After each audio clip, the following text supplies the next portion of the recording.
We talking rom-com, we talking action, we talking drama and movie classics. Whatever you want, yo, we have it. Cause we talking movies on the podcast. So I married a film critic. So I married a film critic. So I married a film critic. Hey honey, I just want to talk about the movie like casually. You don't have to bring up the cinematography. Honestly, let's just talk about like how the characters were fun. Married a film critic. So I married a film critic. Welcome to So I Married a Film Critic. I'm your co-host Julia. And I'm Barry, the film critic. Hello, everyone. How's it going? This week we watched David Lynch's Mulholland Drive, one of your favorites. Well, I've been wanting to watch this with you. I despised this movie when it came out. I'm embarrassed to say that. I guess I'll just tell the story. I mean, I'm a huge David Lynch fan, as you know. I've been my whole life, and I'm huge fan, and watched Twin Peaks religiously when it was on the air. So just learning that he had a new film coming out was really exciting, and I managed to see it early at the Mayan Theater in Denver, Colorado. And I don't know how I even got into the screening because I wasn't a member of the Denver Film Critic Society at that point. But I took my buddy with me, and we got a seat, and it was like all these film critics who I knew, local film critics sitting around us. And I mean, I just couldn't be more excited to see this thing. I mean, this was like one of the movies of 2001. I mean, like waiting to see. And it angered me for reasons I'll get into. It made me so angry. I felt like it was such a betrayal. And I really took it personally and emotionally. And there were a couple film critics around me who I knew their work. And there was one guy, Robert Dennerstein, a friend of mine. I was so tempted to go up to him and be like, oh, can you believe it? Can you believe what a waste of time that was? And I didn't. And I'm glad I didn't, because a week later, his review comes out and it's 4 stars, one of the best films of the year. And everyone else was 4 stars, one of the best films of the year. So were you just thinking, what I missing? I'm like, you people have been duped. This is terrible. Are you kidding? So I wrote to a guy named Steve Rosen, who used to be the head film critic for the Denver Post. I just wrote him this letter. I said, hey, like, what am I missing? And I still have the letter. He wrote this really wonderful letter. He's like, Barry, that's okay. It's a completely understandable reaction that you had, and this is what I think the film is about, and this is why I think you need to see it again. And I didn't see it again for years and years. So I was really, Folks, this is classic critic Barry. He will never go back on his initial review of a film. It's very rare. So the fact that you eventually came around is pretty amazing. I don't know. I mean, there's all these examples of movies where, I liked it when I saw it, and then I'll look at it again and be like, oh, this was actually way better than I thought. Or, the opposite of, oh, I really liked this movie a little too much when it came out. But I didn't really see a need to go back to this one because I thought it's pretty cut and dry. I mean, I mean, what am I going to hate it more? And it wasn't until about 6 years later, and we'll get to that when we get to why I changed my mind about it. But this was a movie that I thought this is the worst film David Lynch has ever made. I've never been more angry at a film that he made before, and I felt completely detached from it, and I carried that chip on my shoulder for a really long time. And over the years, people would tell me, you need to see that film again. I'm like, no, I don't. Okay, well, and what did you think? You kept telling me I would hate it. You're like, you won't like this movie, but did you want me to see it? I know that, Lynch's work is very confrontational and challenging, so I wanted you to see it with me, certainly when we started doing this podcast, because I thought this would be a really interesting conversation, especially because it was around the time that I went from really appreciating the film to genuinely loving it. And the last time I looked at the film was a year ago, and I thought, if we're doing that podcast, I'd love to watch this with you to see if we have a similar reaction to it, if you dig it as much as I do. Well, you just kept telling me that it's confusing and scary. Did you think I would find it scary? Well, there's a number of his films that have a lot of frightening imagery in it, and there's a little of that in this, but less so than usual. Yeah, I wasn't scared. There was that one scene with the homeless man that obviously scared me. Yeah. But that was really the only thing. I think Twin Peaks was by far more scary than this movie. Yeah, well, Twin Peaks is also dealing with things like, incest and murder. I mean, Twin Peaks, as much as I love that show, and I think it's probably the best thing that's ever been on television, Twin Peaks is extremely dark. And this is one of his more accessible movies, oddly enough, even though it's very long and it is, it does require a lot of legwork in terms of, your interpretations and sticking with it when it goes down the rabbit hole. Yeah, why don't you give a brief explanation of the plot? So Naomi Watts stars as this young woman named Betty, and she arrives in Hollywood, and she's literally awestruck the minute she gets off the plane. And she's looking, I mean, it's, if there's a quality to Naomi Watts' performance in the first half and second half of the movie, it's childlike. Pardon me. She loves the fact that she is in Hollywood. She's a would-be actress, and she shows up, and she's just giddy and starstruck getting off the plane. I can't believe it.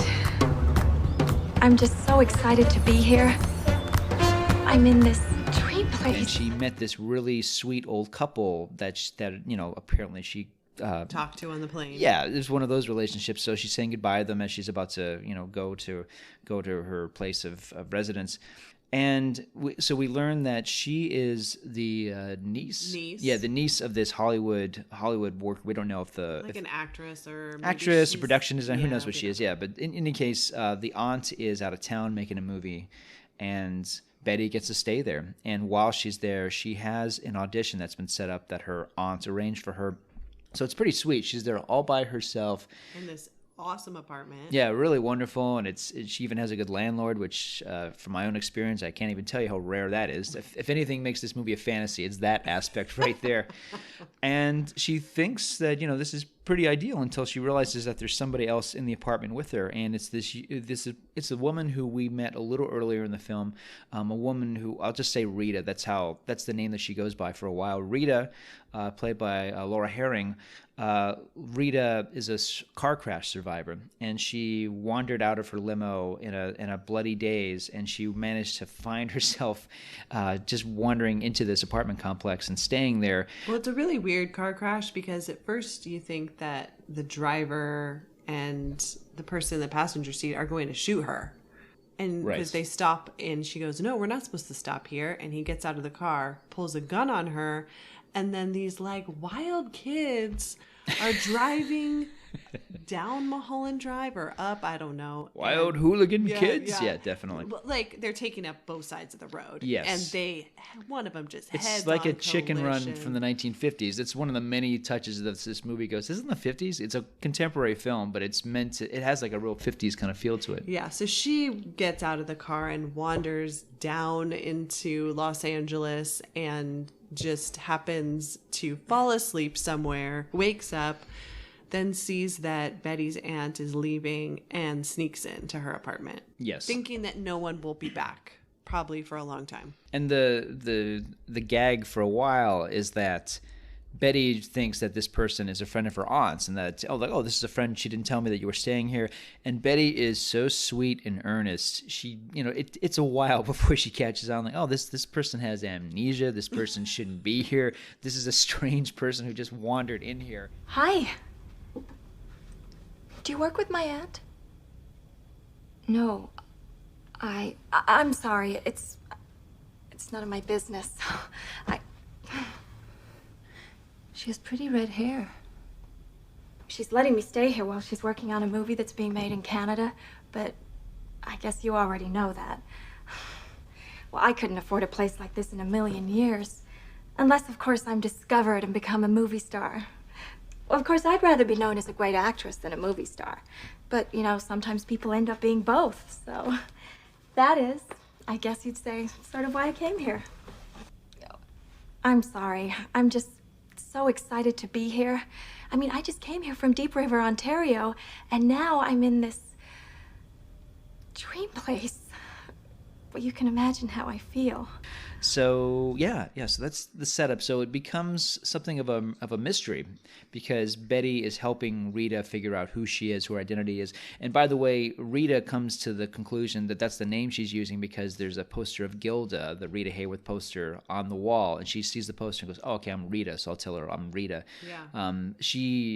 It's one of the many moments where there's a lot of different names and identities that these characters are assigned. But for a while, she's Rita. Yeah. And so the two of them go on this sort of journey into the dark underworld of LA, trying to find out who Rita is.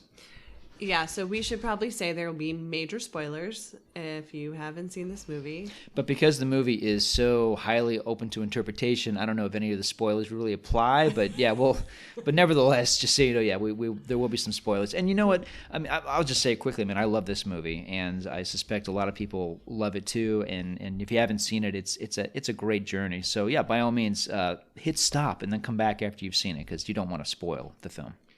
I don't even know where to start with it because it kind of starts with one version of like one timeline, and then the movie just like flips out in the middle and completely rearranges all the characters. So it's a little confusing. Well, let's talk a little bit more about the characters. There's a third central character, and he's played by Justin Theroux. And I love the look of Justin Theroux in this movie. He's a handsome guy, but I love that, he's got these really big glasses. He's apparently a filmmaker.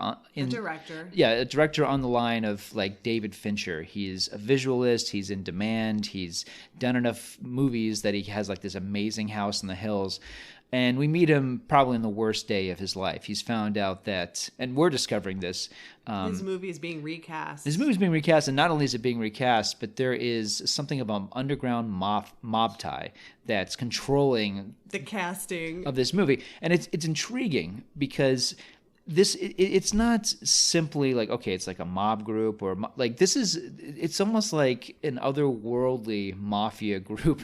There's an element of the supernatural. It does have like a conspiratorial, larger than life feel that like these are the guys controlling all of Hollywood. Yeah. There is a little person, Michael J. Anderson, who's known as the man from another place in the Twin Peaks series and the movies. He's the one in the chair. He's got chair, this really cool mustache. Yeah, he has very little dialogue, but he apparently is the one pulling the strings.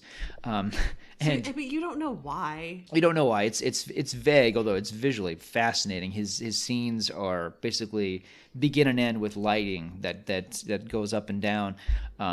It's very theatrical in that way, but that ties into later. But anyway, so the Theroux character.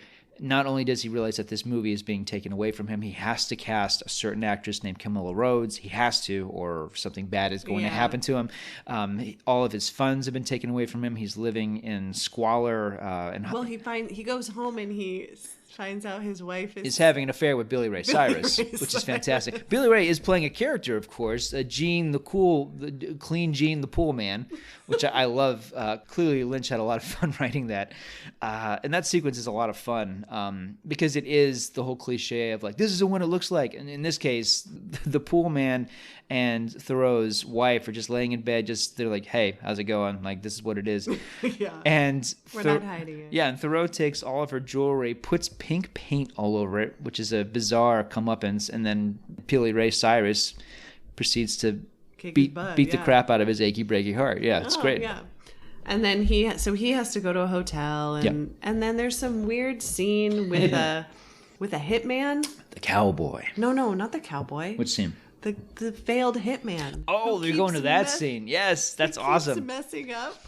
Yeah, this scene, it's something of a throwaway, although the character does reappear a couple times. Yeah, this blonde hitman, it's bizarre because it does feel completely out of left field. We don't know who this guy is. He's in an office having a conversation with another guy. It's very, very casual and fun.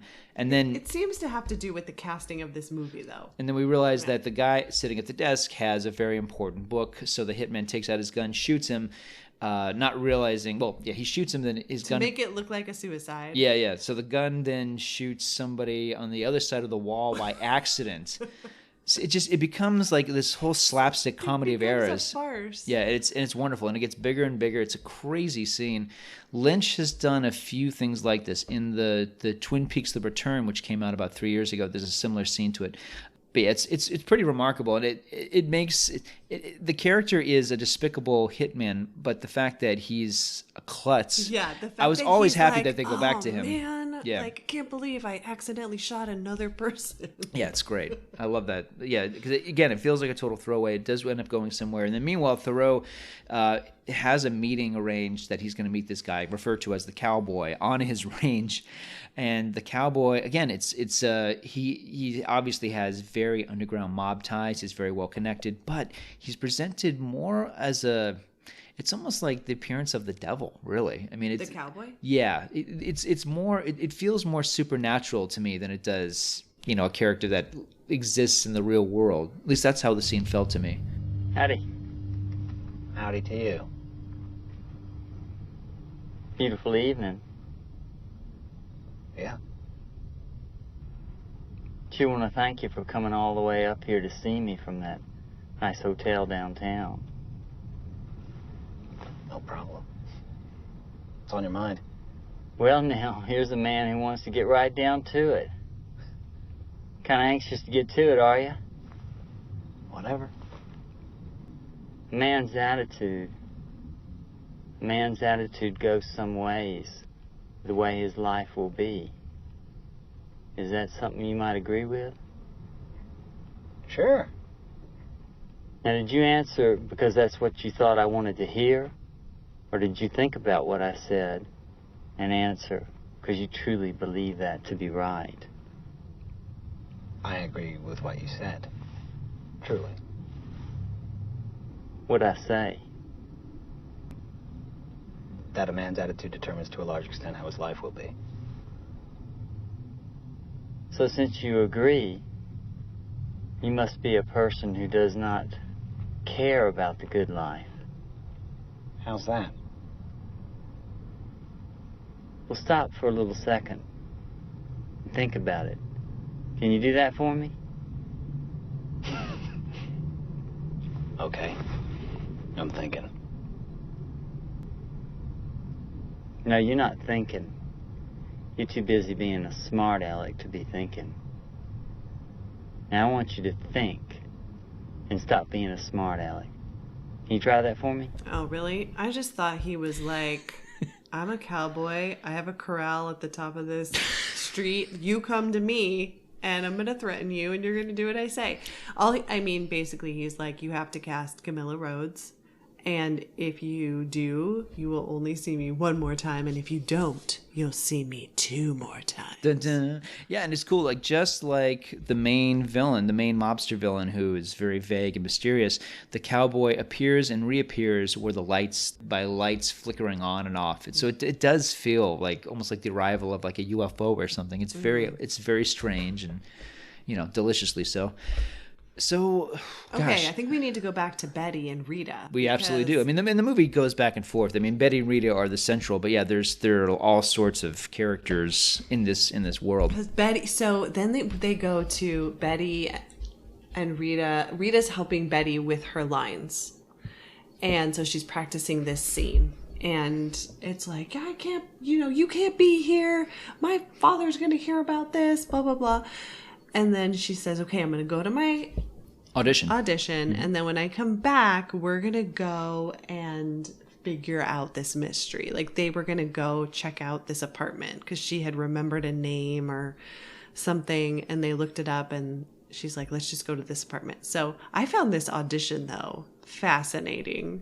I don't even know what to think about it. I suspect it feels emotionally honest because you see in movies either auditions like this, they take place and it's, this scene of like, it's this embarrassing, awful moment where the audition goes poorly.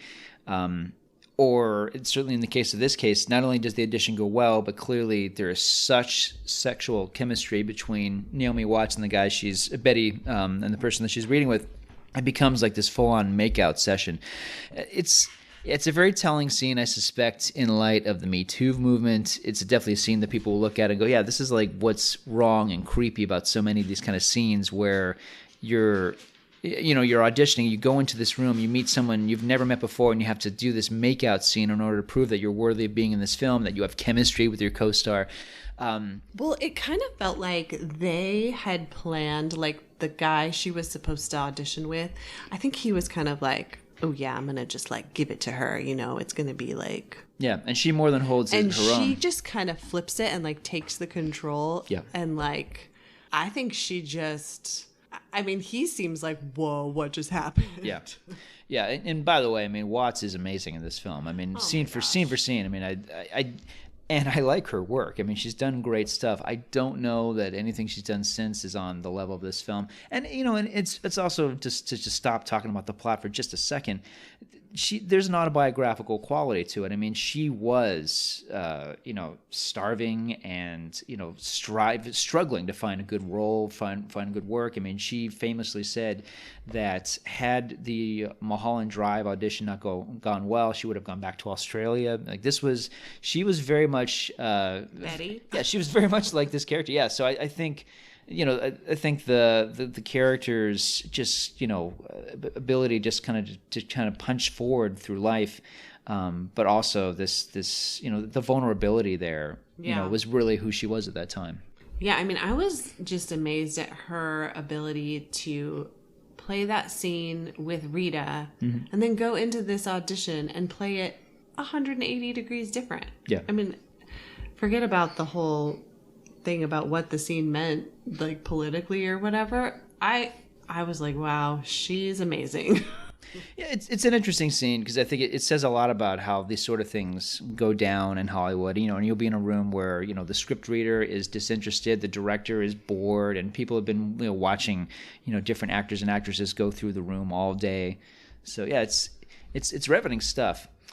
And then let's see, at that point, the story does kind of jump around with the world of Mulholland Drive, and it is focusing on how Justin Theroux's character does decide ultimately to basically give in to the mob threat and allow Camilla Rhodes to be the star of his film. And there's a scene I love where we see the movie that he's working on, and again, it has like this real 50s milieu where it's these singing, these doo-wop 50s singing song and dance sequences. And we see kind of a couple of these scenes go by, and it's clearly actors and actresses lip syncing to pre-recorded music or to classic 50s tunes. And right there, the movie is it's really setting up a big part of it. Just how we're looking at the fantasy, we're looking at how fake it is. Yeah, the facade. Yeah, the absolute facade of it. I mean, and it's something that recurs a lot in this movie, and it's a constant of Lynch's work. He's constantly talking about how there is the fake front of the world that we live in, and then there's the world underneath. He made a whole bunch of movies about how Americana is a facade. That's what Twin Peaks was. That's what that's what Blue Velvet was.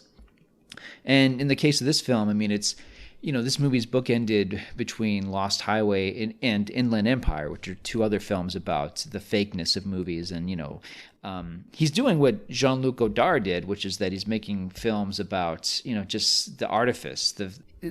He'll create this image that's so Godard and Lynch. They would make these images, these scenes that are so powerful and so amazing, and then they'll kind of pull you back and remind you it's just a movie. You're just looking at, trickery.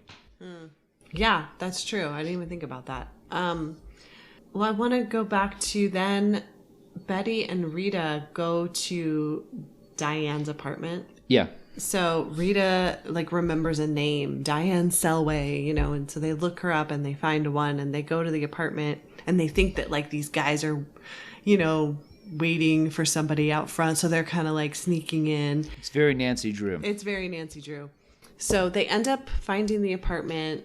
And they go in, and there's a woman who's dead. Been dead for a while, it seems. Yeah, very stinky. Mm-hmm.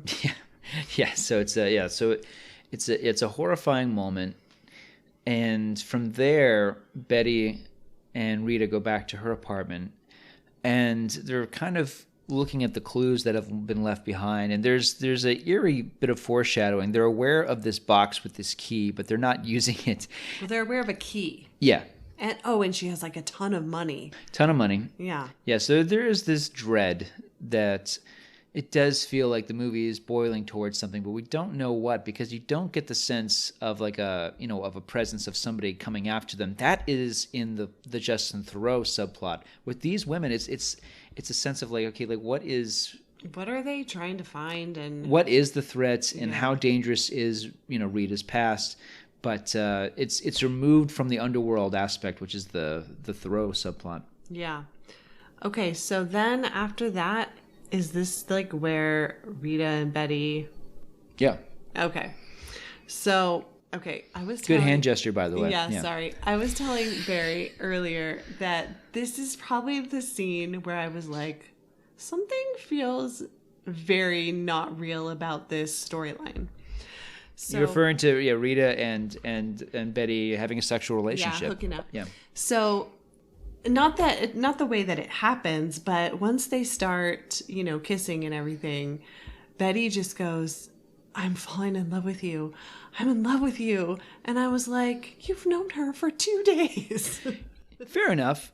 I would counter and say that I think the chemistry that the two actresses, and they're very good together, I think it does, you know, looking at the film, I think it does indicate that it's building towards this. It does come as a surprise, but, you know, not in a way that feels forced or shocking. The only reason I wasn't surprised is because you had told me like years ago that was part of the plot. Oh. Yeah, you did. Wow, that was the detail you remembered? Well, you said, you're like, there's a lesbian subplot, which I think it's more than a subplot, but okay. And you said it was really weird and scary.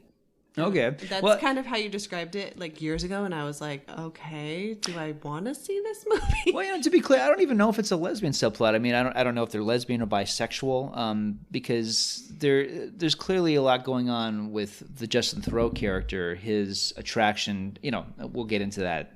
It's a little layered. There is a moment where Betty and the Justin Theroux character make eyes during this, and you do get a sense like it's a big Hollywood moment of like they're seeing each other the first time. There is some kind of attraction there, there's some spoken or whatever it is. So I don't know. I mean, you know, obviously, you know, Betty and Rita do have this attraction that becomes core to the film. But just to say, I don't know how I'd identify their relationship. And plus, this is a movie about identities constantly shifting anyway. That's true. I mean, Betty does say, "Have you ever done this before?" Yeah. And Rita goes, I don't know. Which is a brilliant line. Which is hilarious. It's great. Because she has amnesia. Yeah, brilliant. Good job, David Lynch. So that made me laugh. But it was just how like earnest she was about saying she was in love with her. Because I was like, okay, obviously these two have chemistry. They're both very attractive. Like they're in this weird situation. They've been like thrown together in some weird way. So I wasn't like surprised. It's just that part, just those I love you, you know, that made me think, okay, there's something weird about this relationship and Betty, and I ended up being right though. Yeah. I mean, no, you're right. It winds up being foreshadowing, a big bit of foreshadowing for the second part of the movie in terms of, no, you're right, because I overlooked it and excused it because I thought, well, I mean, what these two have been through together the last 2 days. In 2 days. I mean, what all the excitement, all the intensity, the emotional ups and downs, what they've been going through together. You know, the only two people that they're hanging out with. So of course they're going to have this. Well, and Betty doesn't know anybody, and Rita doesn't remember anybody. Right. But I mean, it is Naomi Watts and Laura Herring. I mean, they're gorgeous women. So not only are they attractive, obviously, but they're very likable characters. Yeah. And it's like, oh, that's great. That's great that they're in love with each other and they're attracted to each other because. Okay, you're just looking at it from like just like a guy perspective though, because like 2 days, that's the point. If this had been going on for longer, I think I might have bought it. It felt very desperate. Okay, so I'm Betty and I'm getting off a plane. I'm alone in Hollywood and I live in that apartment by myself and Laura Herring shows up and she has amnesia. But again, this is to your point. This is a great fantasy. Obviously. Yes. And clearly there is love there because she is nurturing Laura Herring.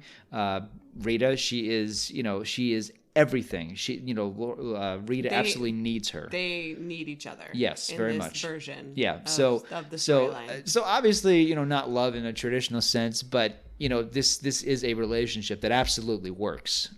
in that moment Oh, of yeah. 48 hours. I mean, that's fine, but I'm telling you, it was the thing that tipped me off that Okay. we are in a weird universe. Yes, and I agree with you. The thing, saying "I love you." I mean, who wouldn't say "I love you" to Laura Herring in that moment? But you're absolutely right. It does come across as obsessive, and you're right. It is definitely a foreshadowing. So after this, Thank you. Yes, to your point. And click. So from there we move into the Club Silencio scene, which is pretty amazing. Oh yeah. Rita wakes up in the middle of the night and she goes, Silencio. Yeah, it's so weird, you guys. It's almost great. like she's possessed. And they're filmed in a way where you see half of Laura Herring's face and half of Naomi Watts' face, and it's very much like that famous shot in Persona. Anyway, you get the sense of, Lynch is making kind of the connection that it's like they're one, they're joined, and later pushes that forward when But before that, a little earlier, yeah, when the wig. Well, yeah, they have the same hair. They have the same hair, although it's a wig. It winds up being a wig, but they do have the exact same hairstyle. So there is this sense of they're merging, they're becoming It's a one little person. single white female, but Absolutely, yeah. So anyway, yeah, Rita's like, we got to go somewhere, and Betty understandably says it's 2 a.m. No, and Rita's like, no, we really got to go somewhere. So they get in this cab and they go to this place called Club Silencio, and it's bathed in blue lights, red curtains. And Lynch loves red curtains. well, who doesn't love red curtains? They're in all of his stuff. Pretty much.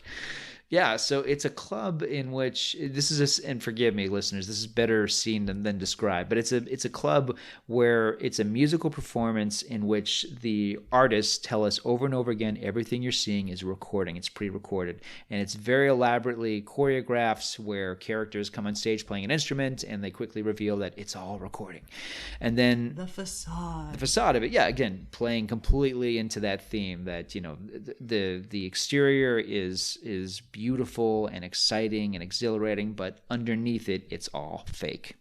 So nevertheless, Rebecca Del Rio, playing herself, gets on stage and she does a Spanish version of this Roy Orbison song. Yeah, it's an amazing bit of music.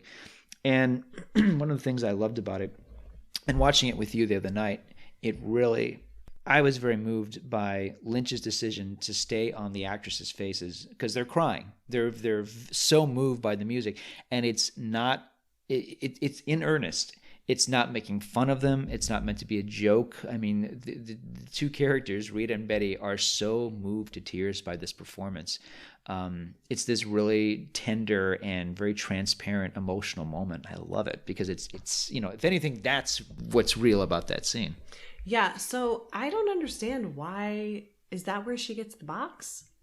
Why do they have to go to this club? I don't even get that. Well, honestly, I'm a little fuzzy on that because I'm not sure if they get the box there. But in any case, they go back to the apartment, and this is where the third act of the film kicks in. So Rita, as she is known at this point, she realizes that suddenly Betty has vanished randomly. She takes the key, opens the box, and suddenly we're in a different film. Yeah, basically they open this box and you get sucked into a totally different timeline and exactly universe. Exactly. Yeah, it's not only is it a different world. I mean, it's we'd say 48 hours earlier, maybe around that. Yeah, maybe. Yeah, so we're now in a world. Well, I think you get to see more than that. You get to see some flashbacks. Yeah. Yeah. Yeah, just to kind of setting the. Yeah, kind of. I mean, it's wild stuff. I mean, this and I'll say quickly, this is where the movie completely lost me the first time because now, no, I mean, I was angry. I think when that happened, I said, "What?" Yeah, and I think I was silently sulking when I saw the film 20 years. What is this, David Lynch? Yeah, Naomi Watts is. I mean, she's now a very different character. Everything about her posturing, everything about this character is a completely different woman. She's Diane. I think she's Diane. Is she Diane or is... Yeah. Because Camilla Rhodes is now played by Laura Herring, right? Yeah. Yeah, so I guess she would be Diane. Yeah, and Betty is now the waitress at Winkies, and we'll get to Winkies, by the way. Yeah. So now we learned, in short, that Naomi Watts is this actress who's been in a passionate but distant relationship with the same actress, Laura Herring. So Laura Herring is not playing, the amnesia-stricken, vulnerable she's sweetheart. She's a femme fatale. Yeah. She's vicious. She's playing games with Naomi Watts. She's stringing her along. And she is, not on the one hand, she's been giving Naomi Watts' character roles in movies that she's in, because in this world she's a big actress. But she's also having an affair with her director, played by Justin Theroux, who in this world is a tool. He's not nice. He's awful. And he's bragging about how he kicked his wife and her lover to the curb, as opposed to the alternate world where he was the one who got kicked to the curb. So it's making it look like everything that happens in this world. It's almost like the movie that we just saw prior was clearly the fantasy of this Naomi Watts character. Yeah. Because whereas in the real world, if you want to call it that, she can't connect with Laura Herring because Laura Herring is keeping her at a distance. In the other world, they even have another kind of love scene together, and Laura Herring basically is like, "Oh, you drive me wild," but then she's like, "We can't do this anymore." Right. Just pushing Diane basically over the edge. Yes. Yeah. Because she's obviously, I think because of the previous reality, she's obsessed with her, but I think she really is in love with her. Yeah, and there's a very cruel scene, a lengthy and cruel scene where Laura Herring, her new character, invites Naomi Watts' character to this very elaborate party.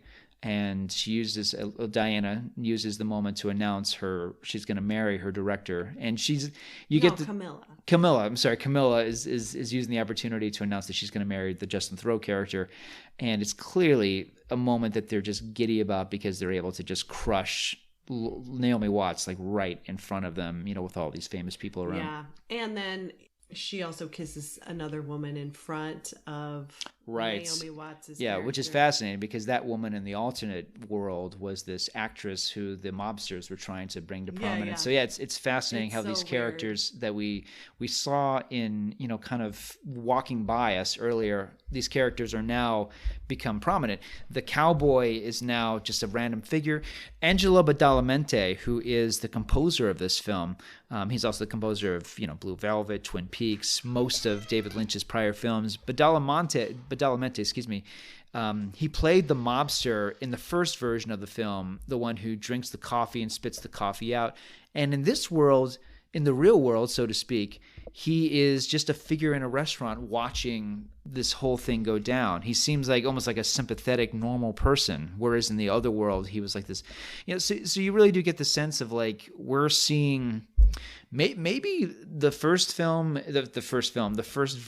or the first and second act of the movie are everything that Betty was fantasizing before she ultimately dies. We learned that she did take her life. Well, I was thinking because you had said, okay, I think I had said. Forgive me if anything I told you ahead of time, it ruined it for me. If that's the case, I do apologize. I hope not. It didn't.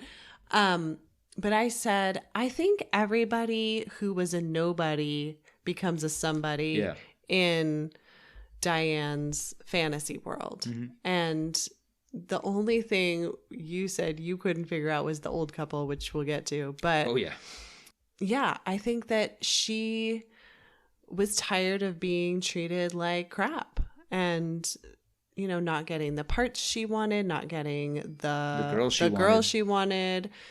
And then this was her way of living that out before eventually. And she does commit a despicable act. Yeah. She hires the hitman who we met earlier in the film to murder. Do we know if he is successful? We don't really know.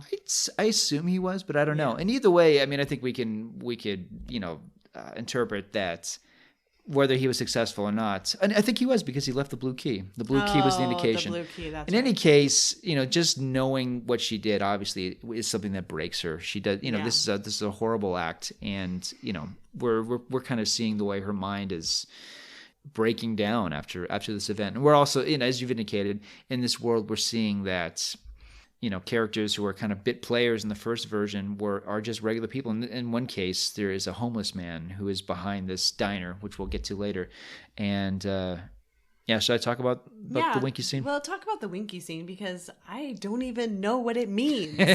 Well, in the first, I mean, this is like the first 20 minutes of the film.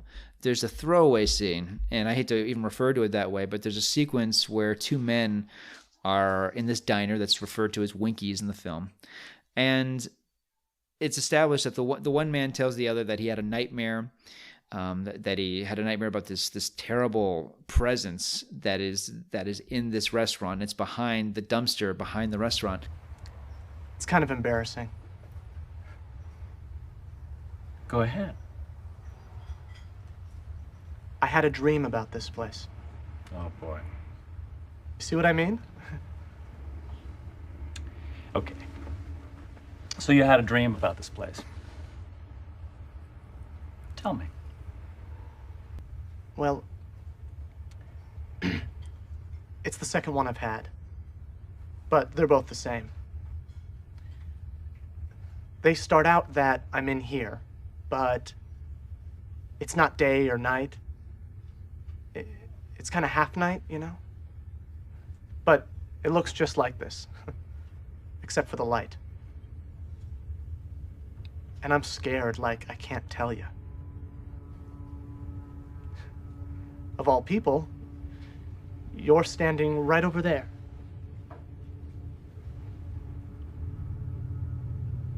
By that counter. You're in both dreams. And you're scared. I get even more frightened when I see how afraid you are, and then I realize what it is. There's a man in back of this place. He's the one who's doing it. I can see him through the wall. I can see his face.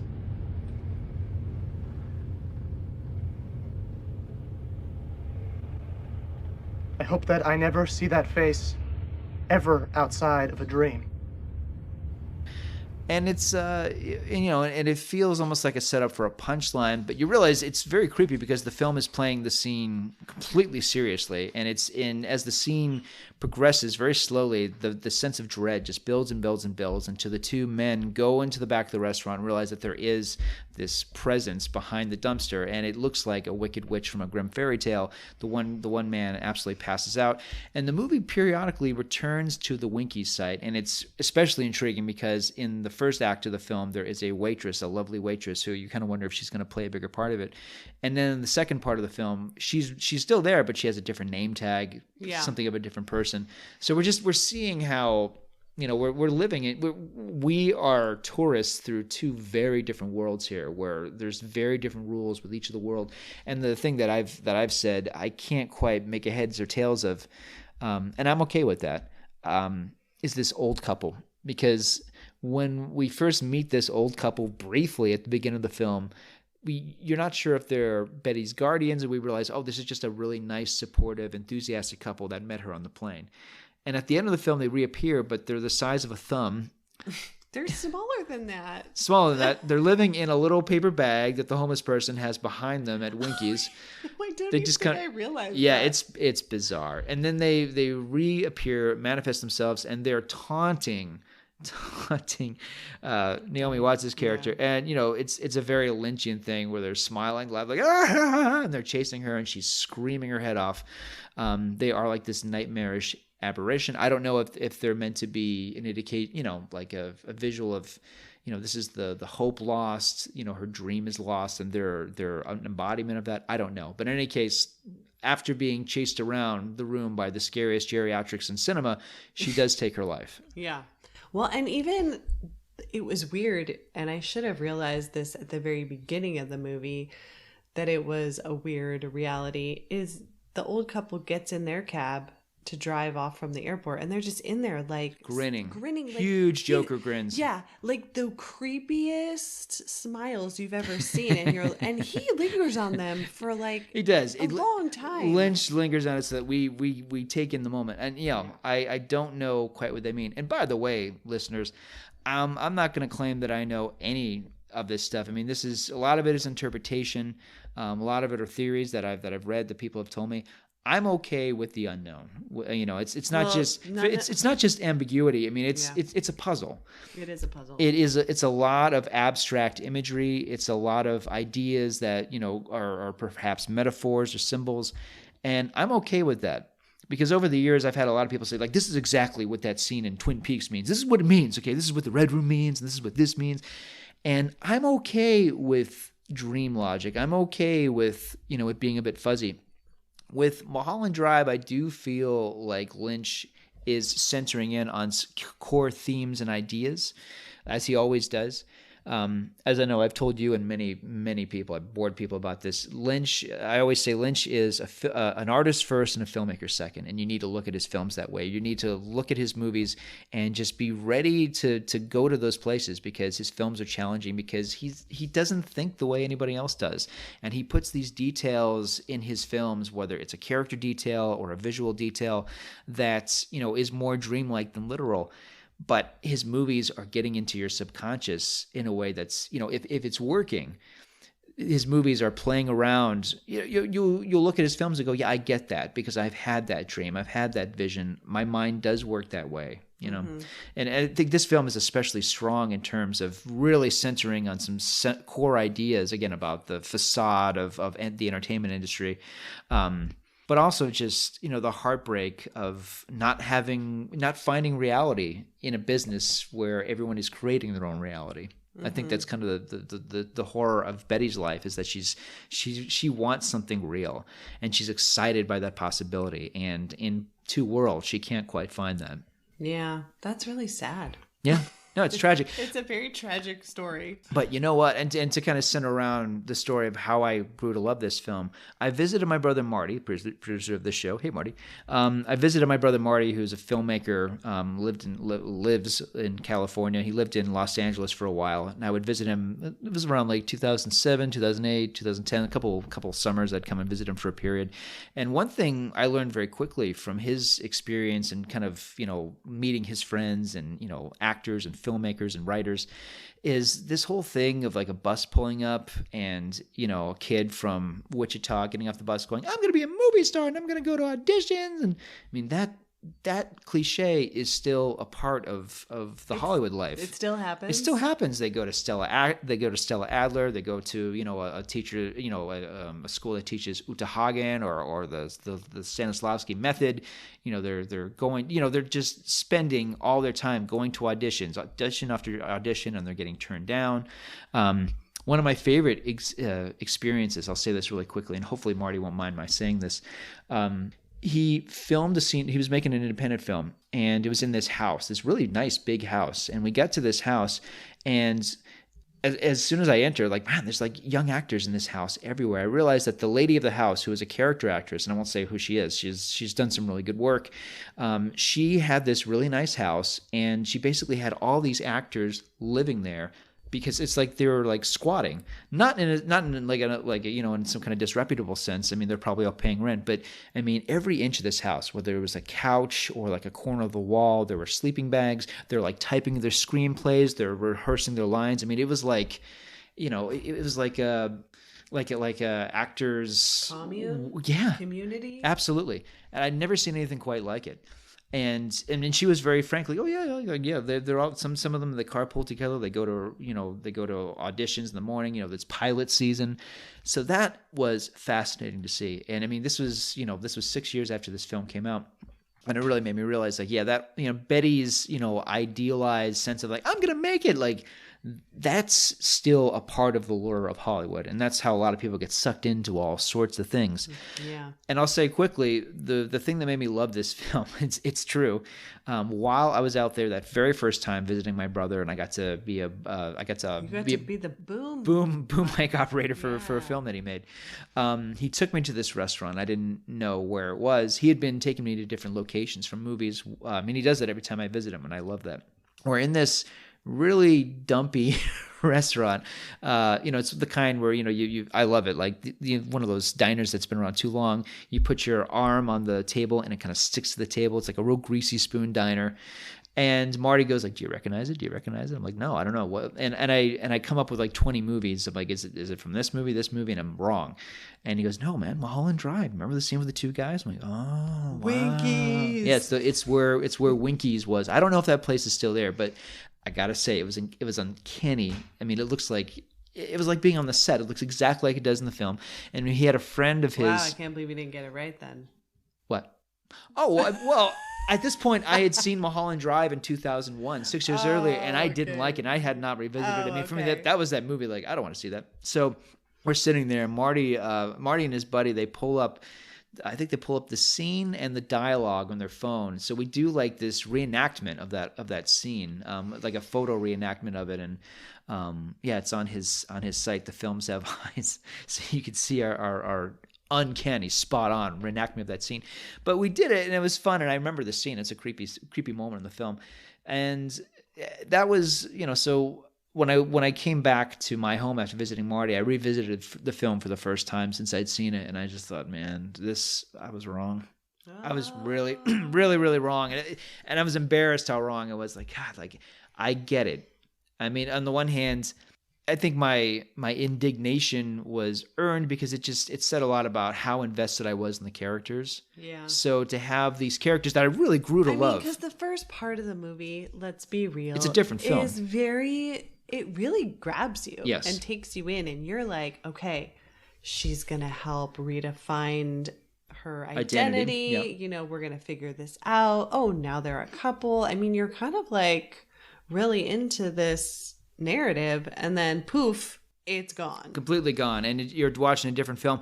And I really felt like, I remember saying to my buddy who I saw it with the first time, like, David Lynch, what a betrayal. Well, I invested my time and my emotions in these feelings, and he just pulled it. I mean, you can't do that. I remember saying, like, you can't do that to me, David Lynch, But it wasn't until I saw it a second time, and it's just like, this movie is about the heartbreak of not realizing your dream, or realizing that your dream never existed in the first place, whether your dream is to become a famous movie star or to be in a relationship that doesn't exist. As you've said, it's pretending like a love or a passion or a genuine connection is there, and it's not. And this movie is about the realization that, the stalker or, obsessive person having those feelings and emotions versus the reality of the person going, no, I do not want to be with you. This is past tense. You and I are not a thing anymore. So it's a tough film in that sense. It is a melancholy film in that sense. But it's beautiful. And I got to say, like most of David Lynch's films, if not all of them, they need to be seen more than once. And that was definitely my very humbling lesson here. There's all sorts of films of his. I mean, even the Twin Peaks movie, Fire Walk with Me, it took me a few times before I really liked that film. But this one, obviously, this one is really embarrassing for me because, thankfully it wasn't in a national newspaper or anything, but I'm sure... Yeah, when I wrote my top 10... You have a review out there somewhere? Not a review, but I did write a top 10 worst of 2001 list, and it's way up there. And I'm so glad no one listening to this can find that. But yeah, because I regret that now, obviously, and I'll say I was completely wrong, and I'm glad to be wrong. It's a great film. It just took me a long time to realize that. Mm-hmm. To talk about the film, in a more scholarly way, you would find this interesting. It was shot as a pilot. Oh. This was not supposed to be a movie. In 1999, it was shot as a pilot, meant to be about, I think they said about 88 minutes long, because it was going to premiere over a 2-hour period. ABC looked at it and said, no, we don't like it. We don't get it. This is ridiculous. And it became Justin Theroux, in a really great interview that's on the Criterion disc, he has said, and I've heard a lot of people say this, the dailies for this movie, the daily footage shot, it became a joke where people would kind of pass it around, like, did you see what David Lynch was filming? Like take a look at this. It became a source of mockery. Wow. And yeah, the ABC, they wanted nothing to do with the film. They're like, we're not going to air this. So, enough people saw this pilot, and he was really embarrassed by it because it's like all these ideas, these characters, they're all condensed, and and it was edited in a way that was obviously cut for more commercials and more commercials.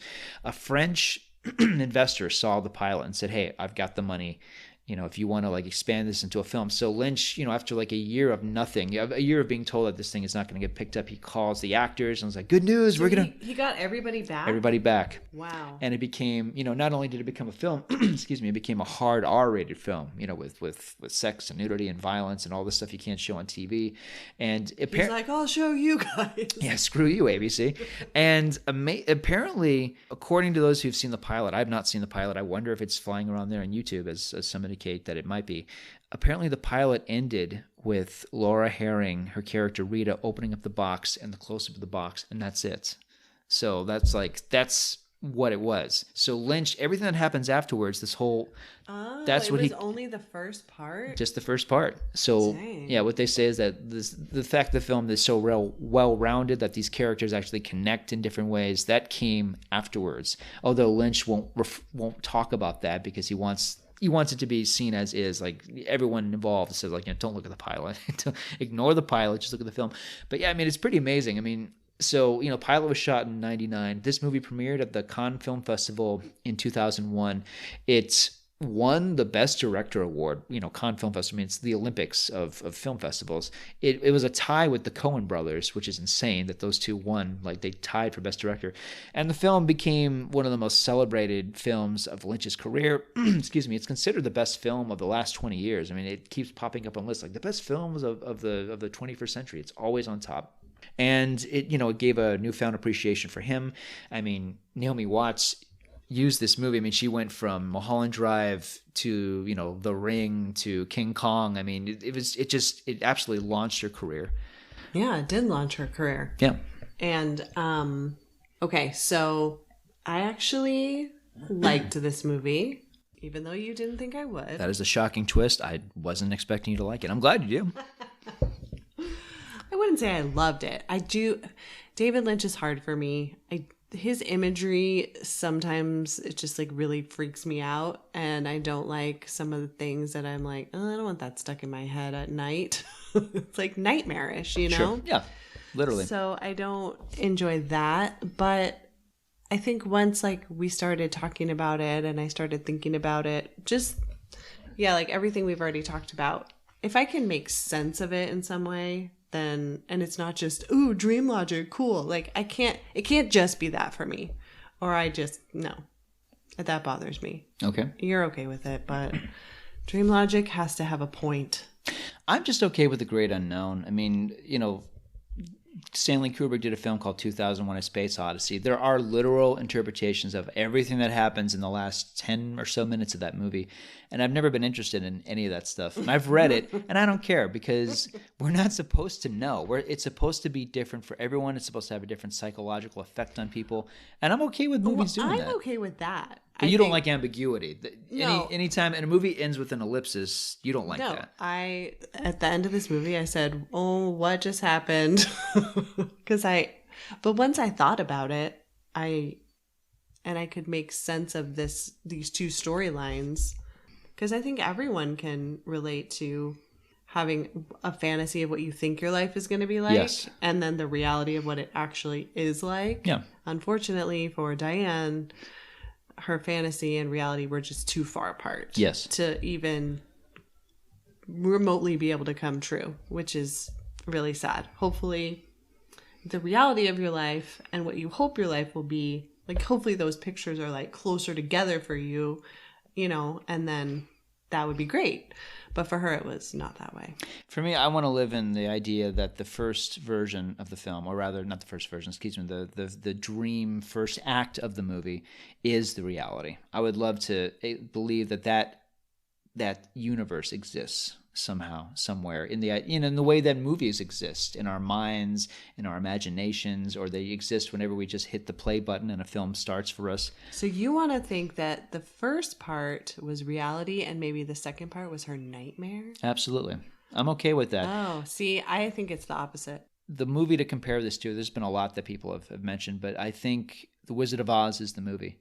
Because at the end, when Dorothy is awake and she's with, like, oh, it's you, Uncle Tom and Uncle John you and the whole time. Uncle Henry. Yeah, that whole thing. I mean, the question is like, well, is this real? Is that really reality? And I mean, if the first film, if the middle part of Wizard of Oz is the dream, the colored part. Yeah, obviously. Whose perspective is it? I mean, was it Dorothy's perspective in the second part? I think that's one of the things to ask, like whose set of eyes are we looking at the world? I mean, the second part of Mulholland Drive, is it, Camilla Rhodes? Is it her harsh, cruel reality? Or are both versions Betty's? And I don't know, because if you think about it, in the first part of the movie, the dream part of it, the perspective keeps changing. We have a couple of cops, one of which is played by Robert Forster, who investigates, the car crash. We have the hitmen. We have Justin Theroux's. So, it's like who's... Yeah, but when you have a dream, you're not just thinking about your own narrative. Mm-hmm. You have dreams about other people all the time. So it's all Betty's? Like, I do wonder if... I think it is. I don't know. I'm not... Okay, my interpretation is that things in her life were crap and she is suicidal and she's having these fantasies of what it could be like, and that's what we see in the beginning, and then we find out that it's not the way it is. Then how do these nightmarish individuals exist in both of these worlds? These characters that have a dream logic in the so-called real world that they exist in. How is that possible? I don't understand your question. How do the old people exist in both of these worlds? And they're in both worlds. I mean, in one world, they're just a weirdo couple. In the other world, they're these impish demons. How can the cowboy be a nightmare supernatural character in one world, but then just... Yeah, I don't know how to explain the weird old people. Yeah, neither do I. Yeah, but I think everybody, like I said, I think everybody in the second half of the movie that Diane doesn't like, that Naomi Watts' character doesn't like, or that are bad people, she flips the script on them. I think the only reason that Camilla or Rita is now like good in the second one is because she's like, you know what, the only way to make her a good person is to just wipe the slate clean. So she gives her amnesia. And now Diane, or whatever her name is, now she's the strong one.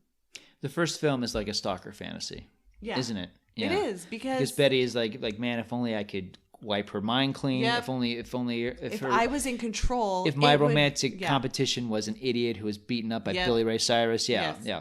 And so on and so forth. So I think she's making it in her fantasy the way she would want it to work out, in a weird stalker-like way. But it's still, when you watch it, I didn't feel like she was a stalker. I mean, I think she made her own persona this kind of innocent, squeaky clean, the idealized version of herself. Yeah, sure. The idealized version of herself. So that's my interpretation of it. Well, I'm delighted that you liked the film. Didn't love it, but you liked it, because I think that was one of the experiments of watching it with you, because I thought, are you going to have the same experience I did 20 years ago? Yeah, he kept saying, are you awake? Are you awake? Because it's long. It's a long film, and we were watching it late at night, but no, you were there. I was pretty amazed that you dug it and stuck with it. Yeah.